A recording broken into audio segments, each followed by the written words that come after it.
आपका फिर से स्वागत है। मैं हूं केतन चावड़ा।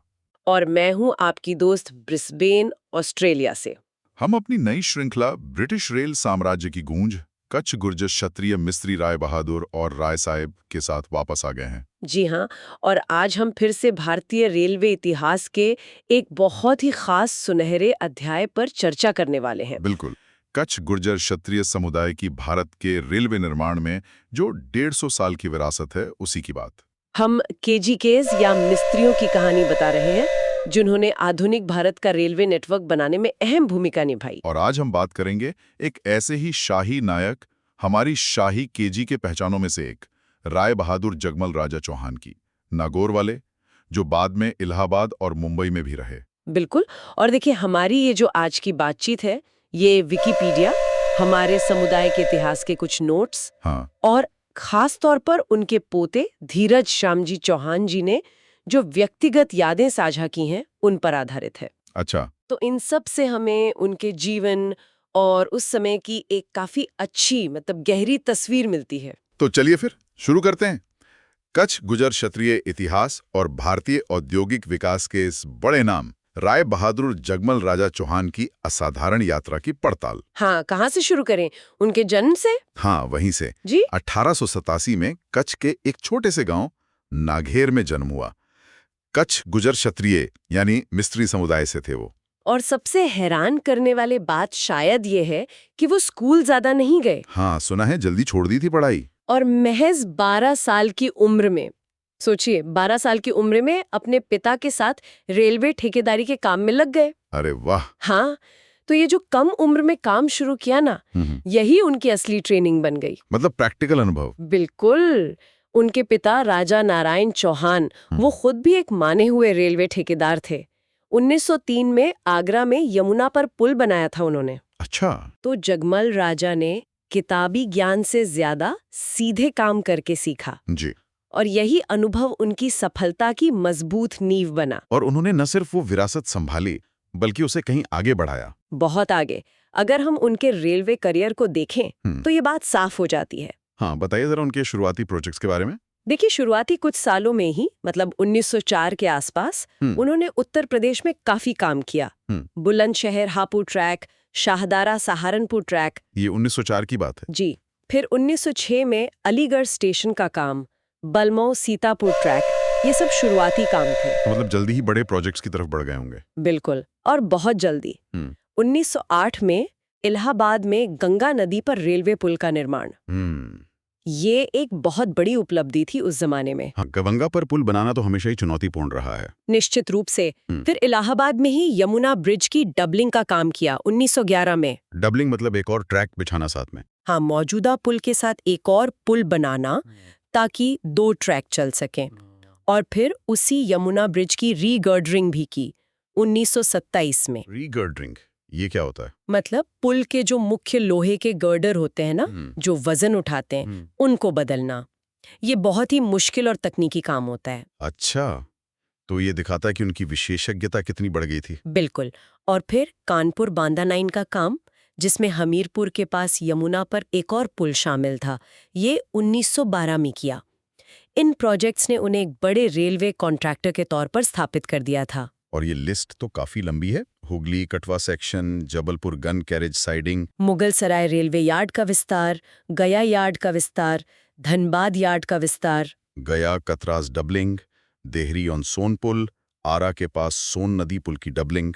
मतलब जहां भी देखो बड़े रेलवे प्रोजेक्ट्स में उनका नाम आ रहा था। बेली ब्रिज का भी जिक्र आता है, कलकत्ता वाला। हाँ, विलिंगडन ब्रिज, वो तो बहुत मशहूर है। जी हाँ, 1926 से 1932 के बीच बना वो।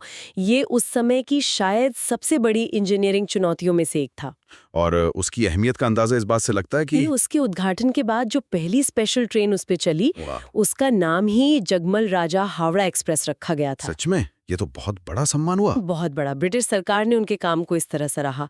और कमाल की बात यह है कि आज भी उस पुल के हर एक गर्डर पर पीतल की पट्टिकाएं लगी हैं। हाँ, क्या लिखा है उन पर? साफ लिखा है, erection and कैसनिंग done by Rai Bahadur Jagmal राजा इलाहाबाद। सोचिए, ये उनके काम की कैसी स्थायी निशानी है। बिल्कुल। और यहाँ एक और दिलचस्प बात बताऊं? हाँ, बताइए।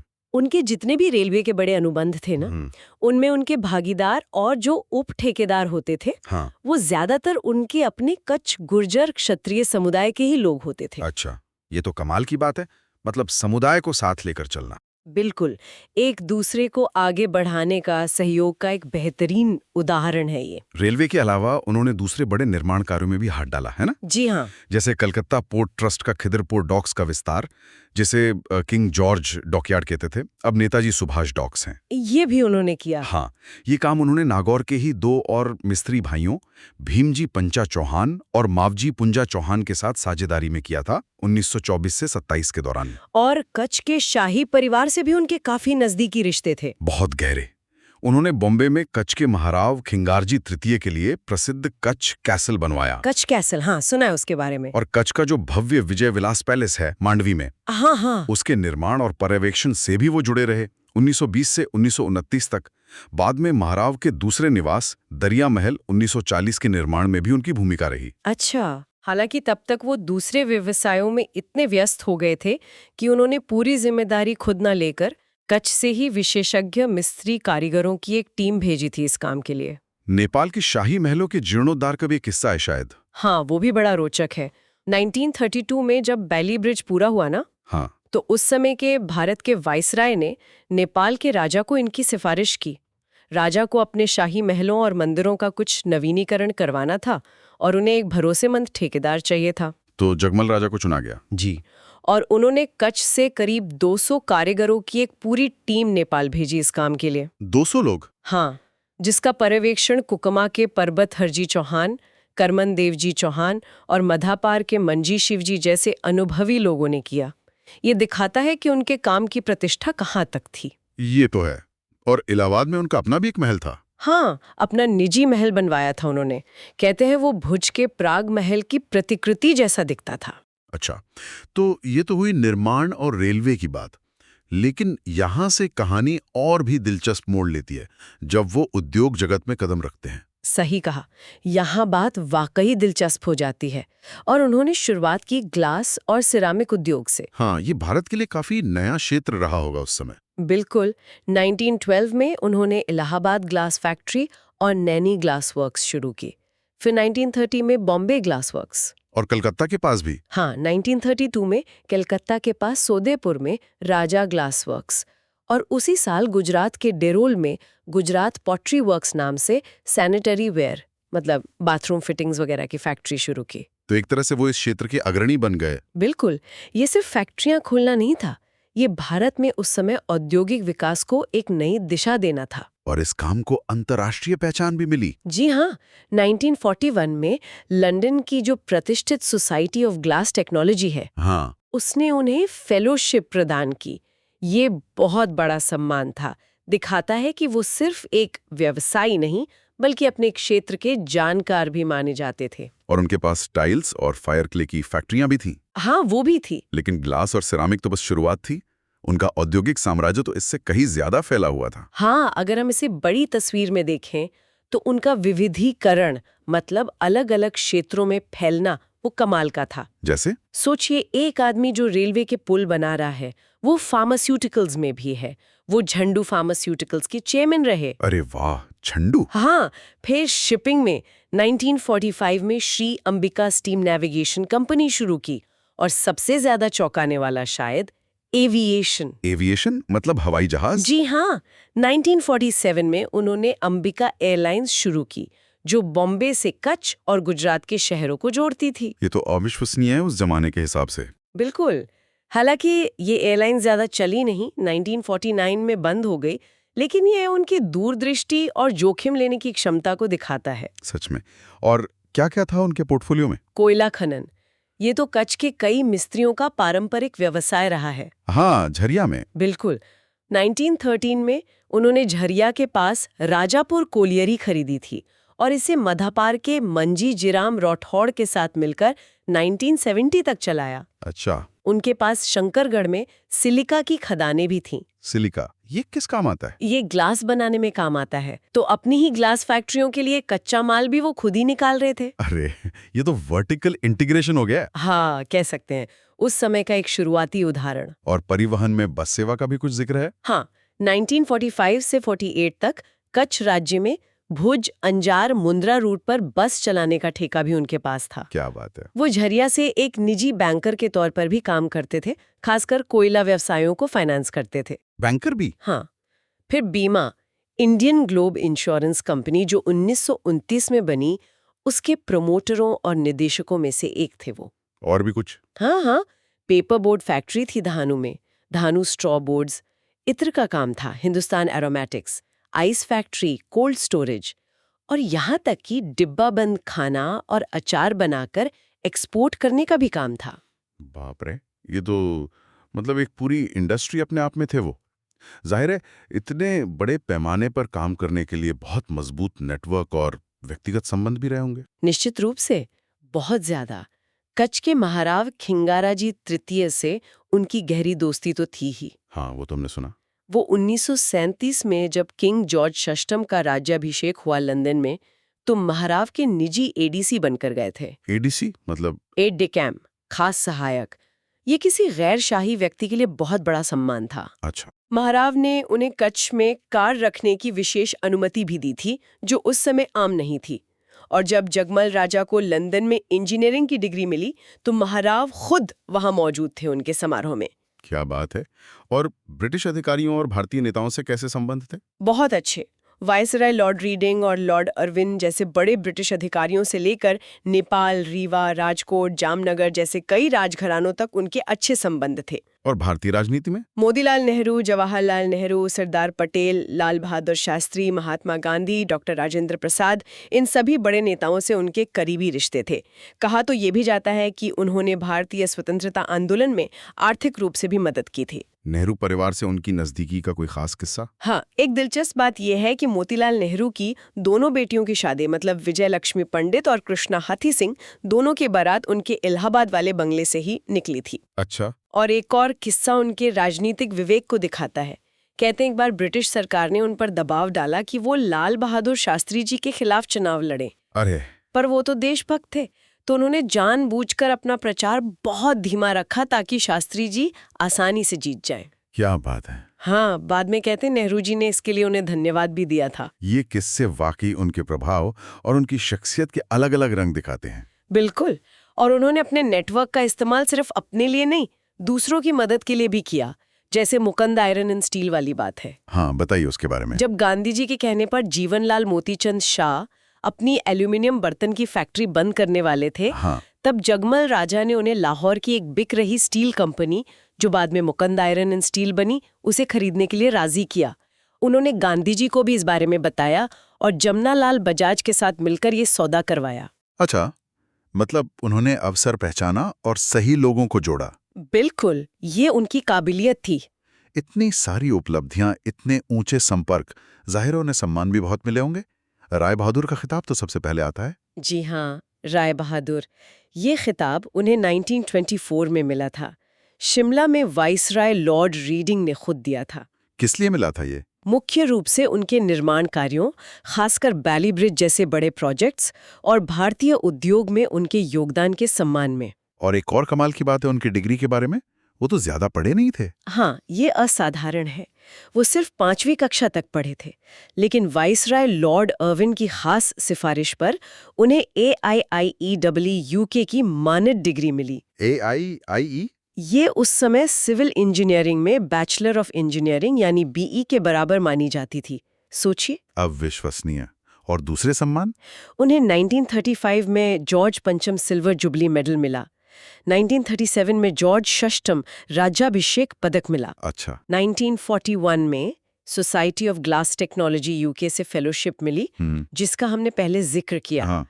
और समुदाय ने भी उन्हें बहुत सम्मान दिया। करीब 1920 में झरिया में कच्छ गुज्जर क्षत्रिय समाज ने उन्हें ज्ञाति दीपक कहा था। ज्ञाति दीपक मतलब समुदाय का प्रकाश या चिराग।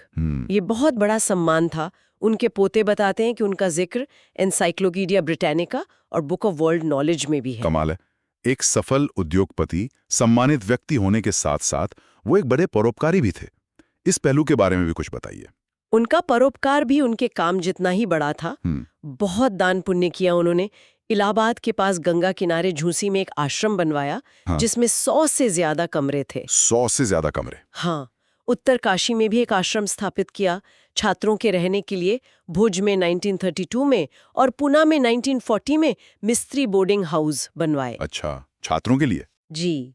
अस्पतालों और एम्बुलेंस सेवाओं के लिए भी काफी दान दिया। राजकोट में एक हिंदू मंदिर भी बनवाया। और अपने गांव नाघेर के लिए भी काफी कुछ किया होगा। हाँ बिल्कुल।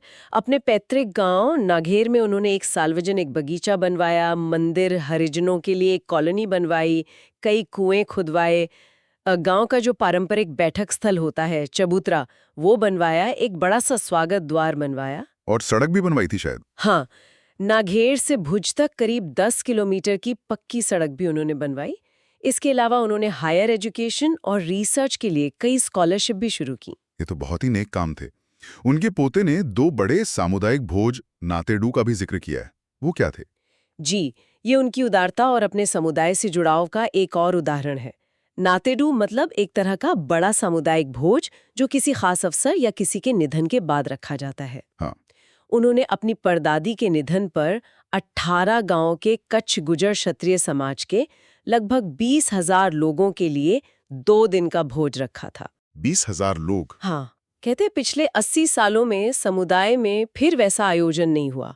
इसमें महाराव ने भी मदद की थी। और दूसरा 1943 में उनके परदादा के निधन पर नाघेर में हुआ था।